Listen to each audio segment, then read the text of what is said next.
Conversar com Mônica Bergamo. A Mônica tem informações sobre o escândalo no INSS. Lula convoca ministros logo cedo para discutir, enfim, essa notícia impressionante, né, de um rombo de mais de 6 bilhões nos últimos anos. Conta pra gente, Mônica. Bom dia. Impressionante, Megali. Bom dia, Sheila. Bom dia, Cara. Bom dia a todos. É impressionante, uma notícia ontem que chacoalhou o governo e está chacoalhando o governo, o Megali.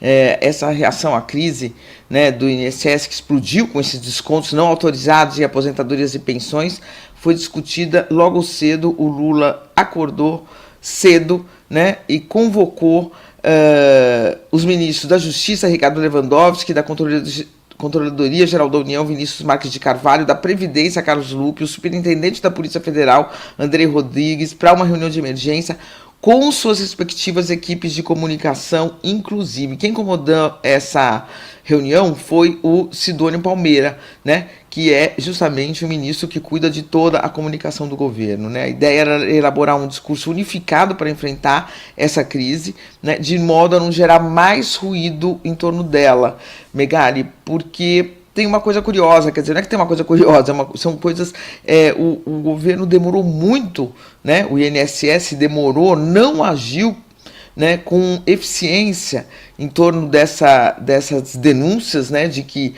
aposentados e pensionistas estavam tendo descontos nos seus pagamentos, descontos que eles não autorizaram, que eles não sabiam o que era, que eles não entendiam o que era, né, uma boa parte das pessoas. Essas denúncias eram conhecidas e elas seguiam, né, por mais de um ano, seguiram os descontos sendo feitos até agora, né. Ao mesmo tempo, quem estava fazendo a investigação e quem tinha explodido na manhã de ontem todo esse esquema tinha sido a própria Polícia Federal e a Controladoria Geral da União, né? Então a ideia era elaborar um discurso unificado para enfrentar essa crise, para não gerar ainda mais ruído em torno dela, porque tem uma parte do governo que está investigando e uma parte do governo que está sendo investigada, né? Então discutiu-se o formato que o governo deveria dar para se explicar, né? Se por meio de notas, se por meio de entrevistas. Então se decidiu pela entrevista coletiva, né, com todos eles, da gravidade, né, e o potencial de estrago desse escândalo, porque é um escândalo que atinge milhões de beneficiários. Então era preciso reforçar, essa foi a conclusão, né, numa coletiva com todos eles, que o governo investigou as denúncias, que a fraude não era no INSS, que era uma fraude do setor privado contra os aposentados, enfim, que será firmemente reprimida e tal, como a gente viu eles fazendo, né? Depois surgiu uma segunda dúvida, Megali. O ministro Lupe, da Previdência, deveria ou não participar dessa coletiva? Porque a cúpula do INSS, que é subordinada à pasta dele, havia sido atingida diretamente por todas essas denúncias. Foi atingida, o presidente do INSS foi, num primeiro momento, afastado por decisão judicial e, num segundo momento, por determinação do presidente Lula, saiu do governo, definitivamente, né? Então a conclusão era que, se o Lupe não fosse, ele seria considerado automaticamente suspeito, então deveria ir à coletiva. Ele foi, mas a gente viu ali um comportamento defensivo, né, que destoou do tom das outras três autoridades que estavam na coletiva, que era o Lewandowski, o ministro da CGU e o superintendente da Polícia Federal, né?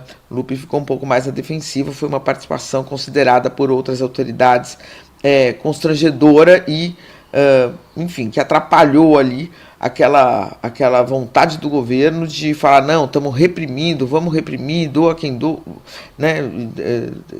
Tem a consequência que isso estiver para o próprio governo, e ele ficou ali até em alguns momentos defendendo o presidente do INSS. Então essa é a contradição, né, interna do governo em relação a esse escândalo, um escândalo de proporções enormes, né, Megali? E documentado, né? Uhum. Cada olerite, cada documento recebido por um aposentado, por um pensionista, estamos falando aqui de dezenas de milhões de pessoas, tinha lá o registro desse desvio ilegal, ou seja, estamos falando aqui de uma fábrica de cuecas, todas elas manchadas de batom, diria o Boechat. E aí, a gente imagina, mas como é que ninguém percebeu? Certamente muita gente percebeu. Até porque entre os presos estavam Vanderlei Barbosa dos Santos, diretor de Benefícios e Relacionamento com o Cidadão, e Giovanni Batista Fassarella Spickler, coordenador geral de Suporte ao Atendimento ao Cidadão. Por que o coordenador geral de suporte ao atendimento ao cidadão estaria envolvido? Ainda não conhecemos os detalhes, mas é muito fácil imaginar que houvesse também um esquema para jogar num buraco negro todas as reclamações de aposentados e pensionistas. Olha, é grave o que o senhor está dizendo, seu Nicolau. A gente vai tomar providências, amassa aquele nada, papel, né? Joga no lixo, joga no triturador. Isso as que chegam lá, né, Megali? Isso os que percebiam. A minha filha é advogada e fez um trabalho, uma época assim, de orientação, né, de aposentados, um trabalho quando ela era estudante nas periferias de São Paulo, e ela falou, desde aquele tempo tinha desconto, só que as pessoas não conseguiam entender o que era, não entendiam o que era difícil entender o que era, então não tinha reclamação, porque a pessoa nem entende, e acha que aquilo é do jogo, né, tem tanto pequeno descontinho, é do jogo, é uma obrigação, alguma obrigação legal de fazer algum tipo de pagamento.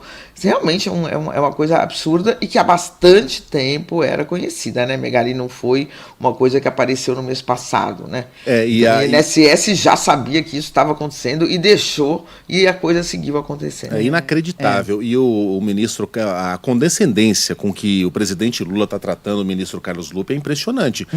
Ele tem que ser convidado porque senão vai parecer que ele é suspeito. Vem cá, ele tem que ser suspeito. Ele tem de ser investigado a fundo.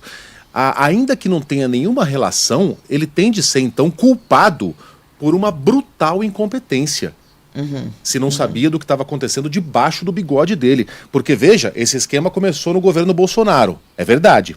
Mas em 2019, os desvios totalizavam 600 milhões de reais. É muito dinheiro. 600 milhões. Só que em 2024, eles chegaram a quase 3 bilhões. O gráfico é impressionante, né? Esse gráfico que mostra o avanço dos desvios ao longo dos anos, ele é impressionante. A impressão que dá aqui quando a gente vê, então, os desvios aconteceram no governo Bolsonaro, mas eles explodiram no governo Lula. A impressão que dá é que esses caras encontraram um esquema montado e resolveram aperfeiçoá-lo. Sim. Né? O gráfico aqui é bem impressionante e tudo isso tem que cair no colo do ministro. Quem é o responsável por essas indicações? Esses caras são todos do partido do Lupe. Pois é, você sabe que eu conversei com ministros que falaram isso, né? Quer dizer, o Lupe deveria sair, mas eles não acreditam que o Lula vai soltar a mão dele assim fácil, então vamos esperar, né? Ontem falei com o ministro até tarde da noite, falou, o estado da arte nesse momento é que ele fica, tudo pode mudar porque as coisas podem crescer, mas não parece ser a ideia, ou não parecia ser a ideia do Lula até ontem, pelo menos, né? Achando que a demissão do presidente do INSS resolvia. Agora, é vexaminoso. Megali, você está falando aí, eu estou lembrando da época do escândalo do Mensalão, você se lembra? Quando estourou, pegou muitas pessoas, muitos parlamentares do PT, muitas pessoas do governo ligadas, não só do PT, né? Do PTB, do Roberto Jefferson, era mensaleiro também. E aí descobriu-se que a origem daquilo tinha sido no governo Tucano, em Minas Gerais, mas não alivia nada, né, Megali? Quer dizer, quem montou aquela engenharia financeira não tinha sido as pessoas do governo do PT naquele momento, tinha sido anterior, mas encontraram algo que funcionava, né, de financiamento de campanha e adotaram aqui. Então tá parecendo um pouco, claro que são escândalos totalmente diferentes, mas é isso, né, encontrar a coisa pronta, feita do governo Bolsonaro, mas ninguém parou com isso e, pelo contrário, né, a coisa cresceu muito. Tem associações que tinham 6 filiados e passaram para 300 mil, 600 mil, não sei quantos mil. Os caras tinham Ferraris, os caras dirigiam Ferrari.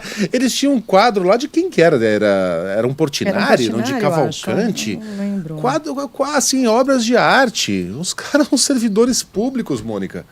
Enriqueceram barbaramente, viraram milionários. Imagina um esquema que desvia 6 bilhões de reais.